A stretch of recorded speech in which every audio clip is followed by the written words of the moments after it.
πολίτες της αυτοκρατορίας, σας καλωσορίζω στη σημερινή Citizens of the Empire, I welcome you to today's senatorial session.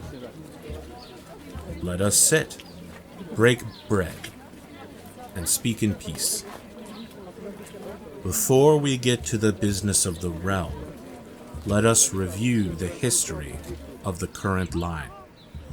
The Kokkino dynasty was founded just 2 generations ago by Artorius, a merchant of no small skill residing in the Thessalonica Theme.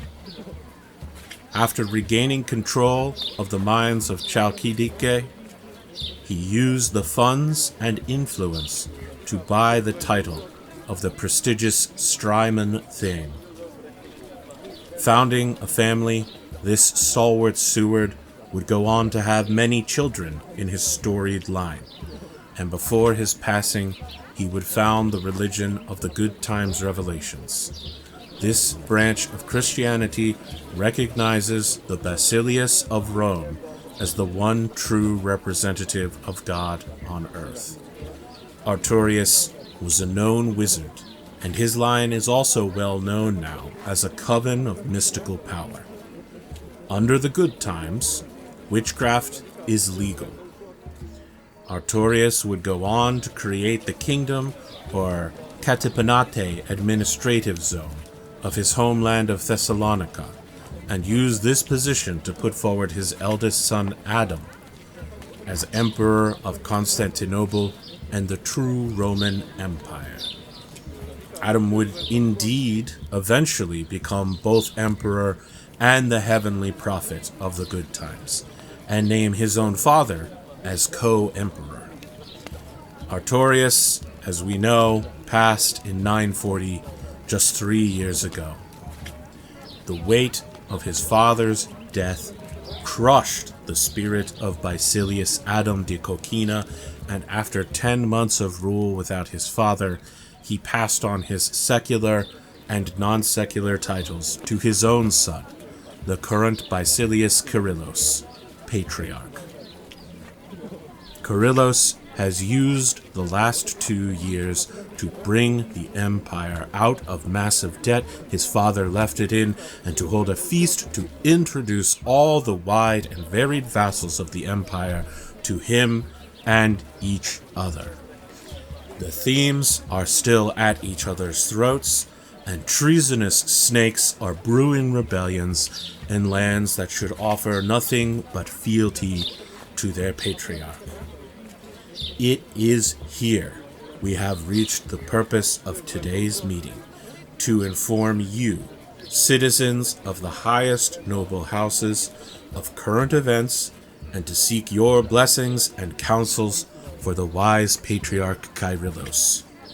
Your comments will let us know whether you approve of Kyrillos' current 5-year plan, or if you would offer alternative actions. The most commented upon of plans shall be put forth for a period of 5 years, at which point this humble servant will once again reconvene this august and wise council for another session.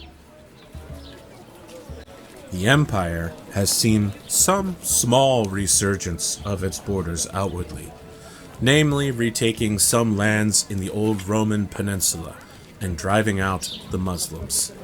The Kokkinos once spoke of retaking the papacy from the corrupt pope and restoring its sites of pilgrimage to the Holy Orthodox Church.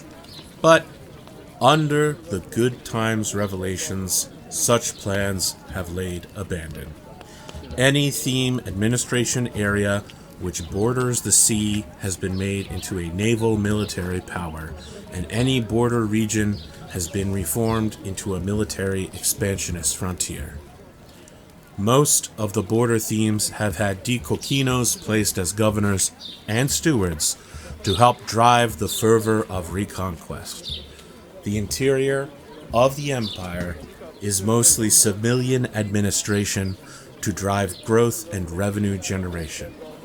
Any major invasion deep into the Empire's lands, which we do not anticipate happening, would find easy prey.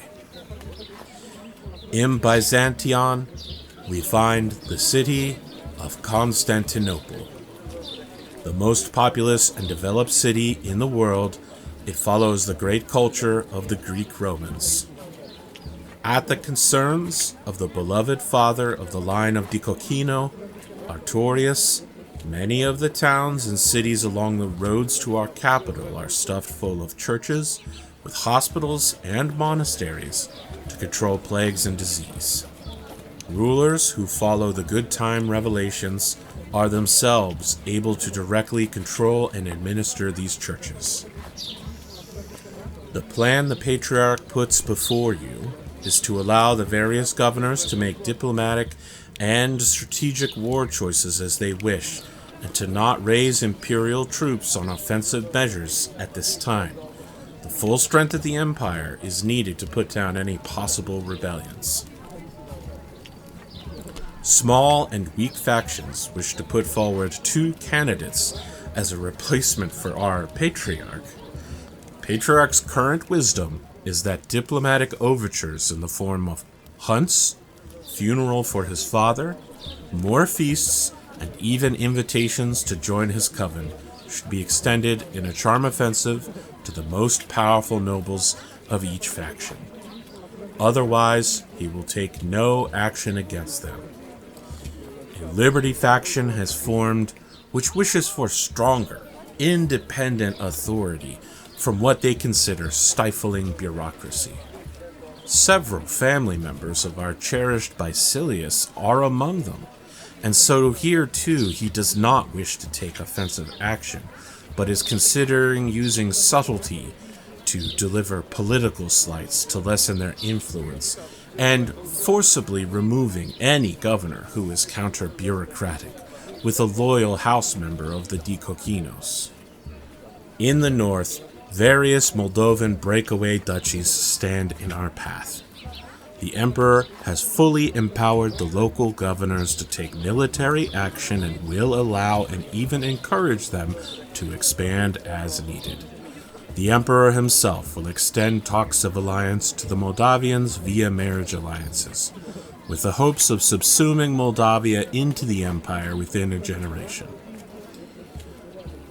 In the West, although he is anti-war, the Emperor is strongly considering pushing the Muslims out of Roman lands and reclaiming the peninsula under the banner of the last bastion of the Roman Empire.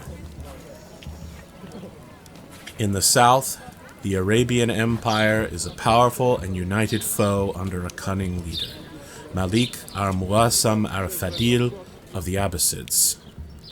So long as this man rules the empire, the Mediterranean provinces of the Romans are lost to this empire, specifically the Holy Land of our Lord Palestine and the beloved settlement of Jerusalem are beyond our capability to retake. Malik is, however, an old man in poor health, and his heir is far less cunning or loved. To the east, our enemies shattered before a rolling offensive by previous emperors. Here, too, may be a place the Patriarch may take future action, but he has no plans at this moment. However, should it be your will as the Senate, his mighty armies will roll over these fractured people with ease. There is a question of value, as these lands are thin and threadbare, offering little resources to the mighty and cultured Romans. Internally, the Patriarch aims to bring his most powerful vassals to his side using charm and the offer of witchcraft. With the friendship of the imperial family comes many benefits. There are also concerns about his spymaster, Christophoros, and his loyalty specifically. Getting right with him is in fact the highest priority of the Patriarch, one he is undertaking personally. The council is devoted to improving the internal affairs of the empire rather than look outwardly, rewarding vassals, bringing wayward provinces under military control, and converting the capital to good times revelations, developing Byzantium into an ever more wealthy and prosperous city-state, and seeking blackmail against the many noble houses who want to pull down our powerful Patriarch. As you may have also heard, the Patriarch's wife, Basila Damiane, is ill in bed and is not expected to recover. The search for a new Basila may take place soon. The Kokkino line has always preferred to marry beautiful commoner women who cannot upstage them or move away from court. With that, you have the basics of the plans of the Patriarch. Do you support him wholeheartedly? Or perhaps you have some suggestions on how to improve his performance? Comment below, or support the senators whose voices you would have heard loudest.